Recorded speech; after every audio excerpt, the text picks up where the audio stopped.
नमस्ते, मैं गायत्री तवाजी टेस्टोलॉजी में आप सबका स्वागत करती हूँ। आज का हमारा विषय है बीमारी और वास्तु। देखिए, है ना? ऐसे तो मतलब मैंने हेडिंग भी लिखी हुई है कि कोई भी व्यक्ति बीमार हो तो डॉक्टर या ज्योतिष की सलाह अवश्य लें, ऐसा करके। और डॉक्टर के पहले तो डॉक्टर के पास दिखाने जाए, नहीं ठीक हो रहा है तो ज्योतिष के पास में जाए और उनके को कुंडली दिखाना अनिवार्य होता है, कुंडली में क्या चीज़ आ रही है और कितना टाइम लगेगा, उससे थोड़ा मतलब आपको बहुत सारी चीज़ें पता पड़ जाती हैं, ठीक है?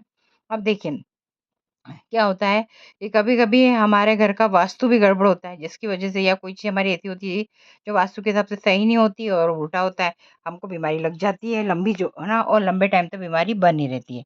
तो देखिए, कोई भी व्यक्ति बीमार हो, बीमारी आए तो डॉक्टर और ज्योतिष की सलाह अवश्य ले। मतलब बीमार हो तो डॉक्टर के पास जाए, ज्योतिष की सलाह अवश्य ले और बाकी मेरे बताए वैसा अपने घर में थोड़ा-सा ठीक कर ले। ठीक है?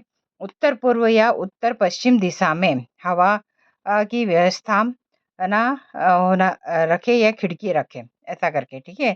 यहाँ पे अब देखिए, आपके उत्तर दिशा में, उत्तर पूर्व दिशा मतलब ईशान कोण, उत्तर पश्चिम दिशा मतलब वायव्य कोण में आपकी खिड़की होना चाहिए या खुला स्थान होना चाहिए या हवा आने की व्यवस्था प्रॉपर ढंग से होना चाहिए, जिससे क्या होता है घर में बीमारी है ना, मतलब हो सकता है आ तो जाए आपको बीमारी ऐसा करके, लेकिन बोलते हैं ना वो आने के बाद जल्दी ठीक हो जाए, आपका बहुत ज़्यादा पैसा उस पे खर्च ना हो, ऐसा करके ये चीज़ भी इसमें हो सकती है, या आपकी तबीयत ही खराब ना हो, दोनों चीज़ें।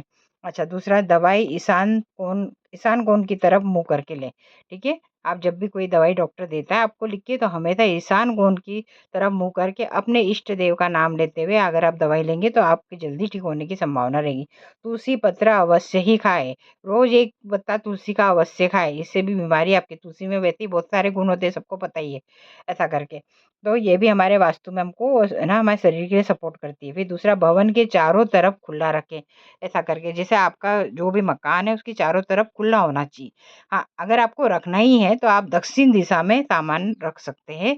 कैसा? अगर कोई भारी सामान है तो आप दक्षिण दिशा में रख दीजिए। तो जिससे क्या होगा, वास्तु दोष भी नहीं लगेगा और आपके मतलब वास्तु का जो प्रॉब्लम आ रही है वो भी सही रहेगी। अच्छा, बीम के नीचे पलंग ना हो। अगर आपका बीम है ऊपर और नीचे आप उस पलंग पे पलंग उसके नीचे और आप सोते हो, तो आपको ऐसे बीम के नीचे पलंग पे नहीं सोना, उससे बीमारी आने की संभावना ज़्यादा होती है। अगर समझिए, हाँ, ये भी होता है, कई बार क्वेश्चन आया है कि मैडम बीम तो रहता है, वो पलंग भी है, घर छोटा है, कैसे करेंगे? तो देखिए, अगर आपका बीम है तो बीम के उसमें नीचे ऐसे तो होना नहीं चाहिए, हटा ही दें। लेकिन अगर फिर है तो उसपे एक और डबल लेयर, मतलब एक दीवार और, मतलब आर्टिफिशियल दीवार उसके ऊपर खड़ी करिए, चाहे प्लास्टिक की बनाइए, जैसे आजकल तो बहुत डिज़ाइन निकल गई है, वैसे बना के फिर उसको उसमें नीचे सो सकते हैं।